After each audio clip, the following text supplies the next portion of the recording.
Notre histoire commence dans un train. Dokja rentre chez lui, plongé dans la dernière mise à jour de son roman préféré.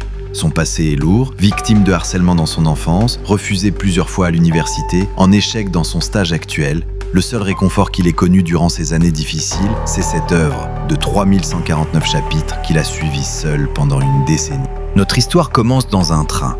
Dokja rentre chez lui, plongé dans la dernière mise à jour de son roman préféré. Son passé est lourd, victime de harcèlement dans son enfance, refusé plusieurs fois à l'université, en échec dans son stage actuel. Le seul réconfort qu'il ait connu durant ces années difficiles, c'est cette œuvre de 3149 chapitres qu'il a suivi seul pendant une décennie. Alors qu'il lit sur son téléphone, Yu Sanga, la collègue la plus populaire de l'entreprise, vient s'asseoir à côté de lui. Elle parle avec enthousiasme des romans qu'elle lit, mais aujourd'hui est différent. Le roman que Dokja suit depuis 10 ans vient de se terminer. Il laisse un message de remerciement à l'auteur. Quelques secondes plus tard, l'auteur lui répond. Il avoue qu'il n'a pu terminer l'histoire que grâce à Dokja, son unique lecteur.